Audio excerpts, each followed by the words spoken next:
Olá, meus queridos irmãos, olá, minhas queridas irmãs, a paz do Senhor. Hoje estudaremos a sutileza do enfraquecimento da identidade pentecostal. Lição de número 8. Estamos juntos, meus queridos. O que é identidade? Então, eu quero deixar aqui um subsídio para vocês, nesse início de lição, tá? Identidade é um conjunto de características que difere um indivíduo do outro. Cada indivíduo é único, tá? E isso confirma a identificação de uma pessoa. Tá? Então, isso é o significado de identidade, né?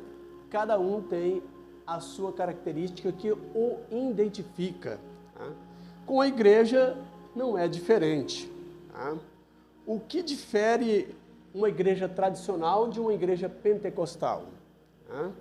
As manifestações de línguas e dos dons espirituais. É isso que difere uma igreja tradicional de uma igreja pentecostal. Mas, infelizmente, meus queridos, muitas igrejas estão perdendo a sua identidade. Tá? Se deixando levar pelo modernismo, pelo materialismo. Ou seja, por essa sutileza que enfraquece a identidade ou a identidade pentecostal. Tá? E esse enfraquecimento nós já estamos percebendo em nossos cultos, certo? As línguas estranhas estão cada vez mais raras, né? As manifestações espirituais estão cada vez mais escassas em nossas igrejas, em nossos cultos, né? Em nossas reuniões. Tá? Mas nós vamos aprender nessa lição como preservar a nossa identidade ou identidade pentecostal. Vem comigo, fica comigo até o final e estaremos aprendendo, né, a preservar a nossa identidade pentecostal que está em perigo pela sutileza do materialismo e também do modernismo. Podemos modernizar, mas não podemos mundanizar com esse pseudo-modernismo. Tá? Texto áureo, Atos capítulo 2 e versículo 4. E todos foram cheios do Espírito Santo e começaram a falar em outras línguas, conforme o Espírito Santo lhe concedia que falasse. Esse é o nosso texto áureo. Verdade prática, a doutrina do batismo no Espírito Santo e o falar em línguas como sua evidência são os distintivos pentecostal mantido pela nossas igrejas. Tá? Então, esses são os distintivos pentecostal de nossas igrejas.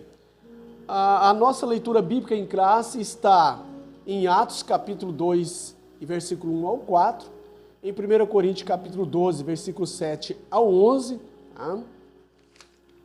O nosso comentarista, ele divide a lição em 3 pontos principais. Primeiro tópico, o Pentecoste bíblico. Segundo tópico da nossa lição, o distintivo pentecostal de nossa igreja. E o terceiro e último tópico, mantendo a chama pentecostal acesa. Tá? Iniciando a nossa lição aqui, em nossa introdução, nessa lição bíblica vamos estudar a identidade pentecostal e sua relação com o Pentecoste bíblico. Tá? Contudo, o nosso enfoque será mostrar que alguma sutileza do erro tem aparecido no meio do movimento pentecostal.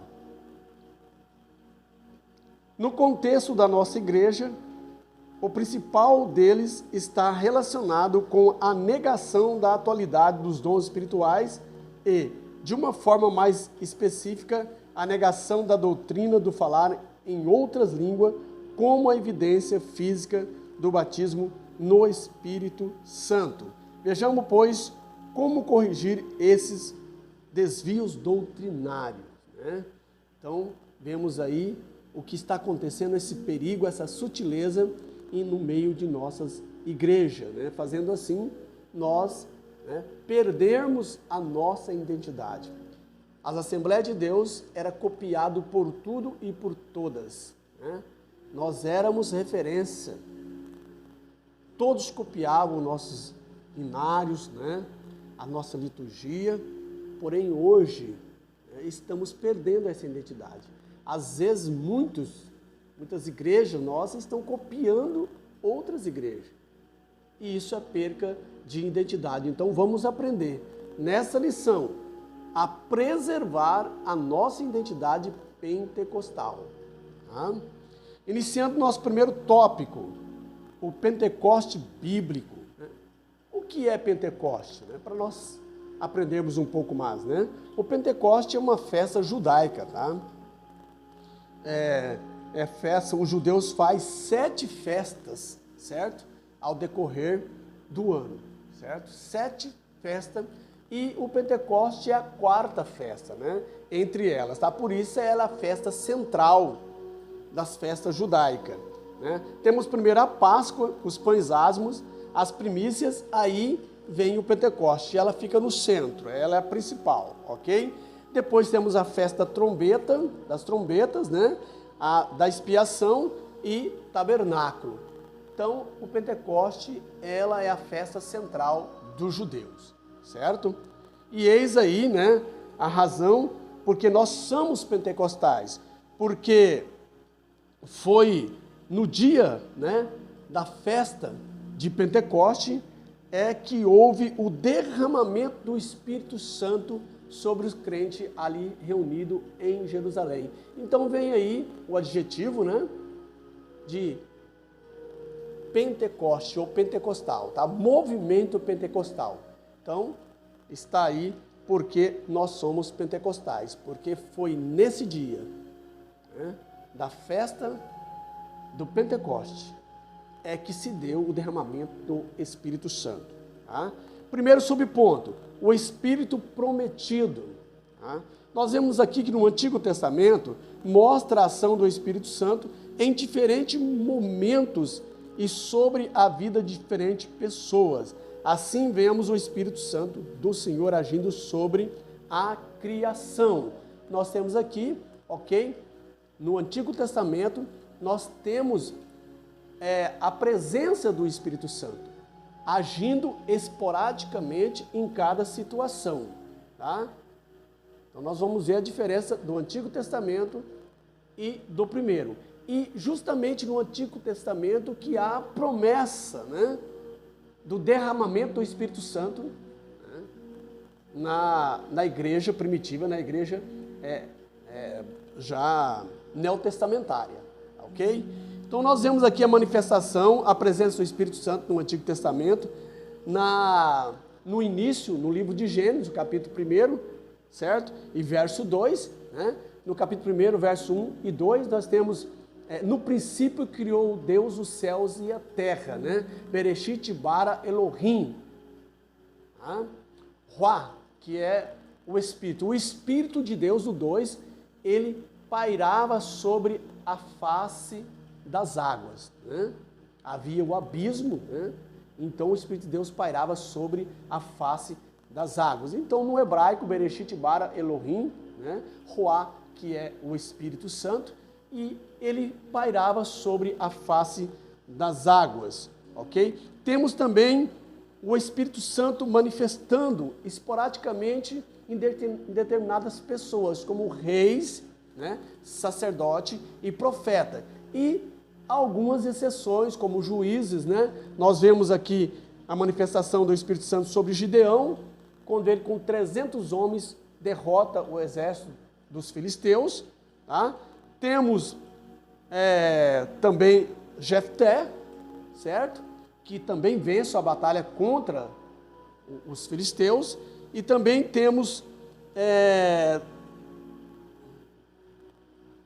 na Antiga Aliança, nós temos aí também Bezaleel, tá? Que foi um artifício, certo? Ele era perito em fazer artes de ouro, de prata, né? Disse Deus que encheu ele do Espírito, conhecia ele pelo nome, e deu a ele o conhecimento, a ciência e a sabedoria para fazer arte de artifício. Tá? Isso aí foi na construção do tabernáculo. O Espírito Santo de Deus dando ciência para o homem, certo? Então, dessa forma, o Espírito de Deus, de uma forma mais específica, o Espírito de Deus sobre o antigo pacto atuava sobre a vida de pessoas escolhidas para as obras especiais. 1 Samuel 16 e 14, 1 Reis 19 e 16, assim se observa uma ação mais restrita do Espírito de Deus na igreja, né, ou na antiga aliança. Contudo, no Antigo Testamento havia a promessa do derramamento do Espírito Santo de Deus sobre todos, e não apenas sobre pessoas escolhidas ou classe especial. Então, esse é um dos textos áureos do Antigo Testamento que vem essa promessa, que está em Joel 2 e 28. E nos últimos dias eu derramarei do meu Espírito sobre toda a carne, sobre os filhos, as filhas, né? Os filhos e as filhas profetizarão, os velhos terão visão e os mancebos, os velhos terão sonho e os mancebos terão visão. E derramarei também do meu Espírito sobre os servos e servas, sobre os servos e servas derramarei do meu Espírito. Então, esse é o textual da promessa do Antigo Testamento. E nós já pulando aqui, avançando para o segundo subponto do primeiro tópico, o Espírito derramado. Aí o cumprimento dessa promessa que foi feita no Antigo Testamento, através de Joel, também Ezequiel 36, versículo 26 e 27, Jeremias 31, do versículo 31 ao 34.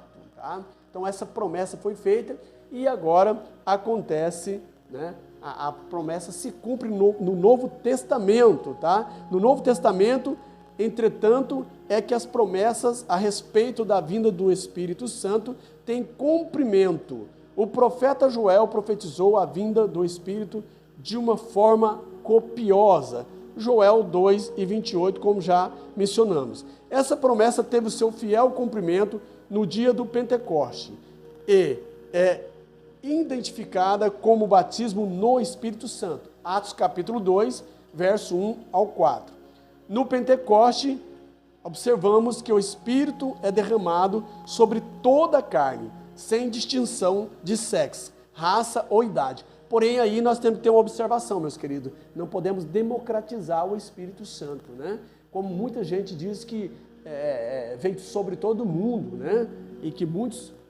Não, o Espírito Santo veio sobre aqueles que nasceram de novo, aqueles que aceitaram a Cristo como Salvador, aqueles que são cristãos autênticos. Aí sim, sobre esses foi derramado o Espírito Santo. Então não podemos democratizar e generalizar, não. É sobre aqueles que aceitaram a Cristo como Salvador. É para a igreja de Cristo. Então não havia distinção de pessoa. Não há distinção de pessoa hoje para o derramamento do Espírito Santo, para o batismo com o Espírito Santo.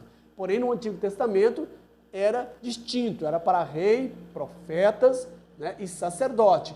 Juízes, né, algumas exceções. Mas agora não. É para todos que aceitarem ao Senhor Jesus como Salvador, ele tem a promessa e ele busca e o Espírito Santo, e ele é batizado com o Espírito Santo, preparando, é um revestimento, ok? Para que a pessoa pregue o Evangelho, tá? Então, batismo com o Espírito Santo não significa salvação, tá? Batismo com o Espírito Santo não é soteriologia, certo? É um revestimento de poder. Agora, quando o crente aceita a Jesus como Salvador, aí é soteriológico, certo? Ele recebe o Espírito Santo, tá? Ele é introduzido, ele é batizado no corpo de Cristo. Ele tem o Espírito Santo, ele está selado.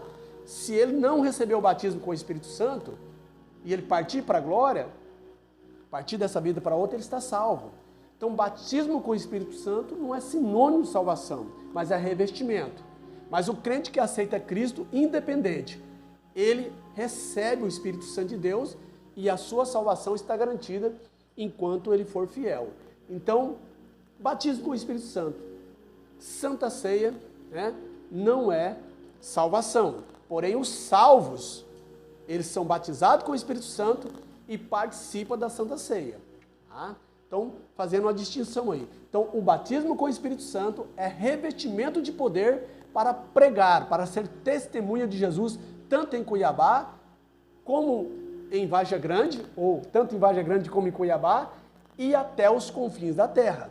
Isso é o revestimento de poder. Você está vestido do Espírito Santo e agora você vai se revestir, né, de poder, o dínamo, né, o poder de pregar a palavra de Deus. Tá? O poder e a coragem para pregar, sair ao campo e ganhar almas, arrancar as almas das garras do inimigo. Então isso é batismo com o Espírito Santo, está em Atos 2, verso 1 ao 4. No batismo no Espírito Santo, tá? No Pentecoste observamos que o Espírito Santo é derramado sobre toda a carne, sem distinção de sexo, raça ou idade. Isso mostra a universalidade ou a universalização da promessa de Deus. Todos que creem, e não apenas alguns escolhidos, podem ser revestidos pelo Espírito Santo. Diferentemente do antigo pacto, no qual apenas pessoas especiais tinham o privilégio de serem usadas por Deus, no novo pacto, a partir do Pentecoste, Deus derramou o seu Espírito sobre todo o seu povo. Agora todos poderiam cumprir a missão de proclamar a mensagem do reino de Deus, né? A mensagem da cruz, né? Avançando para o nosso segundo tópico, nós temos aqui o distintivo pentecostal de nossa igreja. Tá? Qual que é o distintivo? O distintivo pentecostal da nossa igreja. Ok? Nós temos aqui a atualidade dos dons espirituais. Esse é o distintivo pentecostal da nossa igreja, certo? É a atualidade dos dons espirituais e as línguas como evidência. Tá? Então, o batismo com o Espírito Santo, ele é a evidência física, né? Que é o falar em línguas estranhas. Aí sim identifica o crente batizado com o Espírito Santo. Tá? Só é batizado com o Espírito Santo aqueles que têm como, né, evidência inicial o falar em línguas estranhas. Essa verdade, né, foi concordada nos Estados Unidos pela Assembleia de Deus em 1916, no Concílio nos Estados Unidos, confirmando e afirmando essa evidência no falar em língua estranha, confirmando o batismo no Espírito Santo de Deus. Tá? Então nós temos aqui a atualidade dos dons espirituais, que é o primeiro tópico do segundo, o primeiro subponto do segundo tópico, tá? A atualidade dos dons espirituais. Augustinho de Hipona, no início do século IV, já no finalzinho do século V, né, 354 a 430, introduziu na igreja um erro doutrinário que os dons haviam cessado. Então nós sabemos do valor desse grande teólogo, mas ele cometeu um erro doutrinário. E por ele, então, começou, né, por Augustinho de Hipona, começou-se, então, essa nomenclatura, cessacionismo. Tá? Ou seja, ele pregou, né, uma doutrina que os dons só foi os primeiros séculos, ou o primeiro século da igreja, na era apostólica. Daí por diante cessou-se os dons. Ele acredita nos dons, né? No batismo com o Espírito Santo, os dons espirituais, mas só até só a primeira era da igreja primitiva, né? Na era dos apóstolos. E depois parou, cessou. Isso aí é o cessacionismo, criado, né? Elaborado aqui pela doutrina augustiniana. E pegou muitas igrejas históricas, certo? As tradicionais, né? O catolicismo, né? Então se aderiram a essa doutrina, mas nós, a Igreja de Cristo, continuamos a acreditar na operação, nos dons espirituais, no batismo com o Espírito Santo, porque nós somos continuistas. Tá? Para nós nunca cessou. Desde o derramamento do Pentecostes do Espírito Santo até os dias de hoje, o Espírito Santo tem operado em nosso meio. Por causa dessa doutrina, ficou aproximadamente 300 anos sem a manifestação do Espírito Santo de Deus.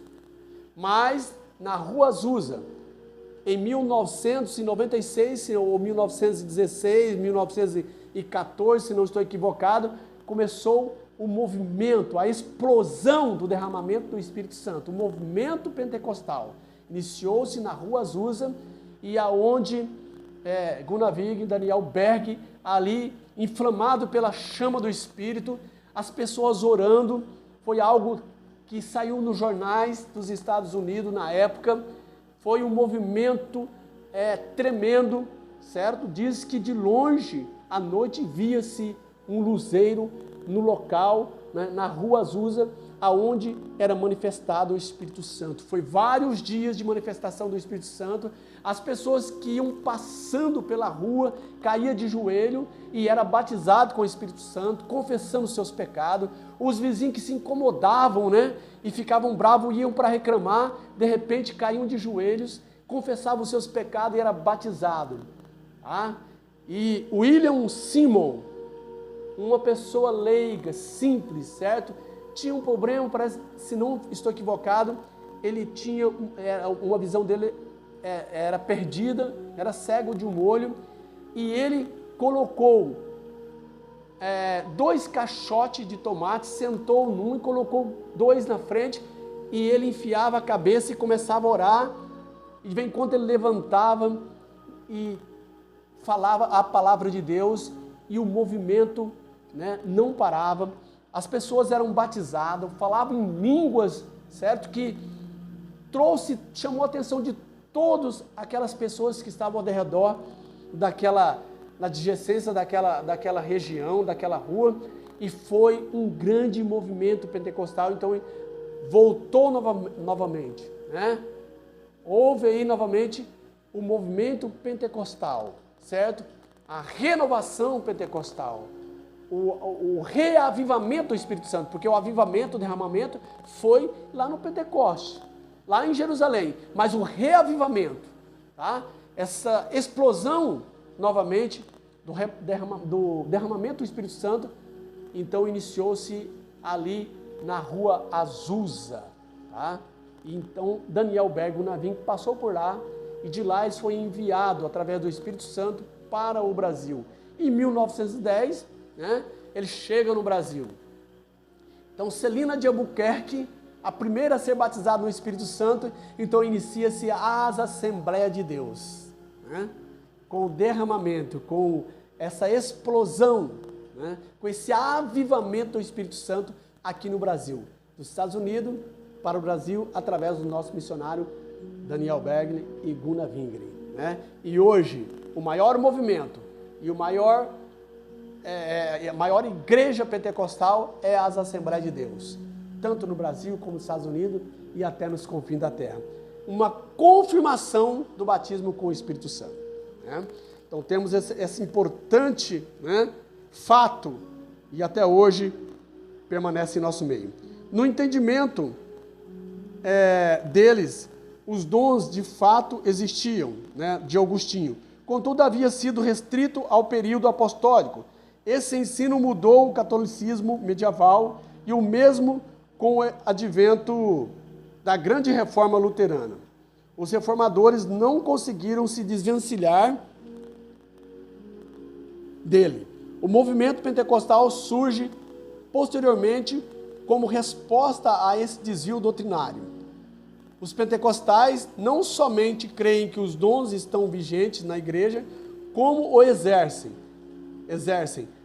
Nossa igreja emerge na história dessa gigantesca explosão do reavivamento dos dons espirituais.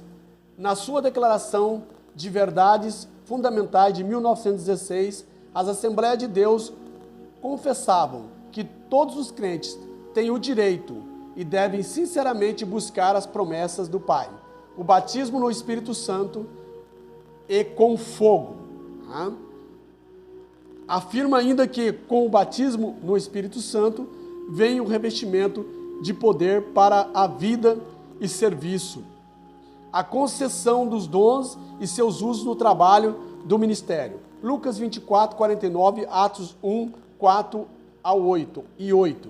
E 1 Coríntios 12, do 1 ao 31. E que essa experiência maravilhosa e distinta e subsequente à experiência do novo nascimento. Atos 10, 44 ao 46, 11, 14, 16, 15, 7 ao 9. Então aqui, irmão, nós temos uma observação, tá? O batismo no Espírito Santo e com fogo. Há uma escola teológica que ensina, né? Principalmente os tradicionais, alguns segmentos ensinam que esse batismo com fogo tem a ver com o fogo do inferno, né? Interpreta totalmente, equivocadamente, eles interpretam né? A hermenêutica deles estão errada, tá? Esse batismo com fogo não é o fogo da ira de Deus, ou fogo do inferno, mas esse fogo aqui é o fogo que consome pecado, tá? É o fogo do avivamento, tá? É o fogo do batismo com o Espírito Santo, tá? Quando você é batizado, então você é batizado também sequentemente com o fogo, tá? Porque foram vistos como língua de fogo sobre a cabeça de cada crente no derramamento do Espírito Santo lá em Jerusalém. Tá? Quando Jesus foi subindo ao alto, quando ele começou a descolar os pés para a sua ascensão, eles ficaram em Jerusalém, até que do alto seja revestido do poder do Espírito Santo de Deus. Jesus foi para o Pai, mas enviou, e agora o Espírito Santo não está só presente, mas ele está residente em mim e em você. Ele não só é esporádico, mas agora ele habita em mim e em você. E Jesus diz, e o Espírito Santo ficará com vocês para todo sempre, até a consumação dos séculos. Então o Espírito Santo não mais está residente, mas ele está habitando dentro de cada crente que o aceita a Jesus Cristo como Salvador. Então o batismo aqui, não confunda, é batismo com fogo, com o Espírito Santo e com fogo. É o fogo divino, não é o fogo que consome a pessoa, mas é o fogo que queima pecado e purifica cada pecador. Amém, meus queridos? Avançando aqui para o segundo subponto do nosso segundo tópico, as línguas como evidência. A Declaração de Fé das Assembleias de Deus, de 1916, afirma que o batismo dos crentes no Espírito Santo é testemunhado pelo sinal físico inicial de falar em outras línguas, conforme o Espírito de Deus lhe dá a capacidade de falar. Atos 2 e 4. O falar em línguas, nesse caso, é o mesmo em essência que o dom de línguas. Tá? 1 Coríntios 12, versículo 4, 10 ao 10 e o versículo 28. Mas diferente em propósito e uso. Nenhum pentecostal da primeira geração tinha dúvida quanto a isso. Tanto William, né, e Durham, bem como Gunnar Winger e Daniel Berger, pentecostais da primeira geração, criam e pregavam com convicção essa doutrina. Contudo, nos dias atuais, esse ensino tem dado sinais de enfraquecimento. Isso por conta de ensinamentos sutis que negam a doutrina das línguas como evidência inicial do poderoso batismo pentecostal. A sutileza está em dizer que o falar em outra língua de fato existe, contudo não é para todos.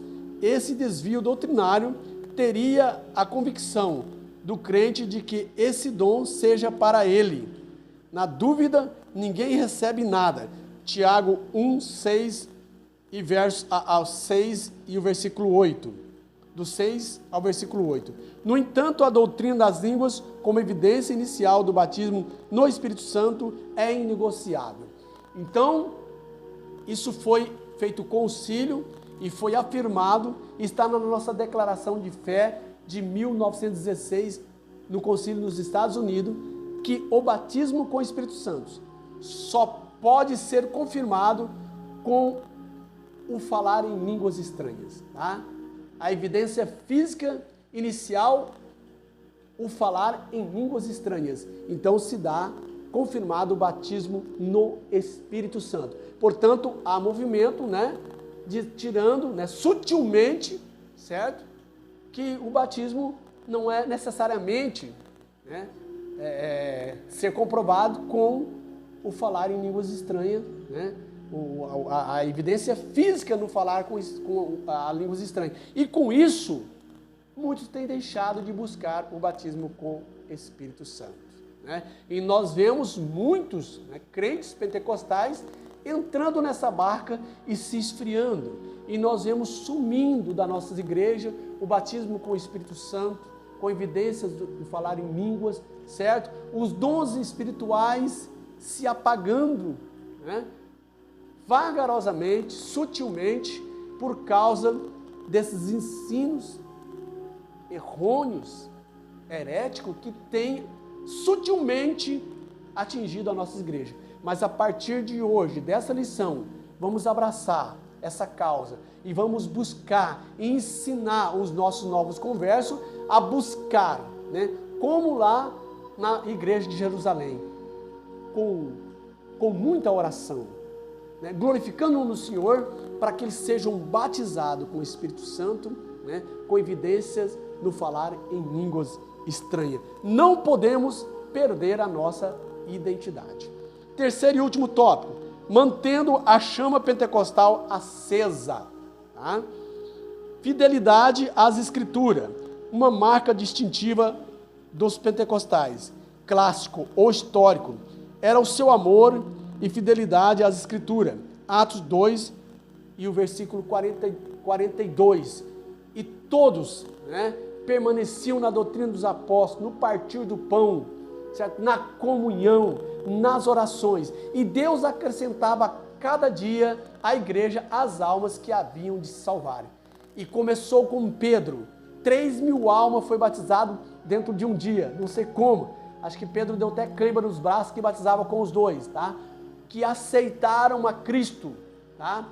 No derramamento do Espírito Santo, após o derramamento, Pedro se encheu do poder de Deus e ganhou 3.000 almas. O maior pregador de todos os séculos, de todos os tempos.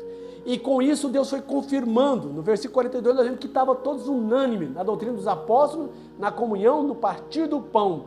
E Deus acrescentava, né? Era 1.000, era 2.000, era 5.000 e hoje essa explosão. Porque o poder do Espírito Santo, ele é que convence o homem do pecado, da justiça e do juízo de Deus. E as pessoas se convertem e a igreja cresce e o reino de Deus se expande na face da terra, porque o poder do Espírito Santo é dínamo, tá? É poder em nossa vida para pregar o Evangelho. Maravilha! Avançando para o nosso segundo subtópico do primeiro tópico, do terceiro tópico, tá? Segundo subtópico, segundo subponto. Exercício dos dons espirituais. Como nos dias do profeta Samuel, em que as visões não eram frequentes, tá? 1 Samuel 3:1, assim também os dons espirituais parecem ter se tornado algo extremamente raro entre muitos pentecostais. Não existe movimento pentecostal autêntico sem a prática dos dons espirituais. O movimento não pode existir somente como uma doutrina árida. Ele deve se expressar no dia a dia através do exercício dos dons espirituais. O medo de possíveis abusos não serve como desculpa. Não podemos rejeitar as verdadeiras manifestações do Espírito Santo por temer as falsas, né? Então, nada de medo. Nós temos que abraçar, mergulhar no oceano do Espírito. Como Ezequiel disse, né? Que ele começou a andar nas águas, deu no tornozelo, deu na canela, deu na cintura, deu no peito, daqui a pouco ele não conseguia mais andar, ele tinha que nadar. Nós temos que nadar sem medo no oceano do Espírito de Deus. Nós temos que pregar nesses últimos dias o batismo com o Espírito Santo, para que a igreja cresça cada vez mais e as almas se salvem através do dínamo, do poder do Espírito Santo de Deus. E esse batismo que nós pregamos somos pentecostais, é a nossa identificação. É a identificação da igreja pentecostal. E ele não pode morrer. Ele não pode parar como no dia de Samuel, porque Deus vai levantar grandes Samuéis que irão pregar, né, o batismo com o Espírito Santo, para que as pessoas se convertam através do poder da palavra de Deus. Encerrando a nossa lição, a nossa conclusão, nesta lição vimos que o movimento pentecostal possui sólida fundamentação bíblica. Tá? Vimos também que, como movimento do Espírito Santo, o pentecostalismo está inserido dentro de certo contexto histórico. Isso o faz consciente de sua missão. Contudo, após um século do seu advento, o movimento passou a dar sinal de esfriamento. Não há dúvida de que o enfraquecimento doutrinário e até mesmo desvios teológicos que negam a manifestação dos dons espirituais está na gênese desse processo. Mas não vamos desfalecer. A nossa teologia é ortodoxa, não é liberal. E por isso nós pregamos e somos amantes da palavra de Deus. A nossa mente é cativa da palavra de Deus. Essa palavra célebre, ela veio de Martinho Lutero, quando estava sendo acusado pela cúpula papal. Mas ele disse, eu não posso negar a palavra de Deus, porque a minha mente é cativa da palavra de Deus. Nós somos cativos da palavra de Deus. Nós somos submissos à palavra de Deus. E não vamos deixar morrer, e não vamos deixar esfriar, e não vamos perder a nossa identidade pentecostal. Que Deus abençoe a sua vida, meu querido irmão. Se você gostou desse vídeo, eu creio que se você assistiu até agora, você gostou. Dá o seu like, dá o seu joinha, se inscreva no canal. E que Deus abençoe a sua vida e a vida da sua família. E um beijão no seu coração e até o próximo vídeo. Bye, bye!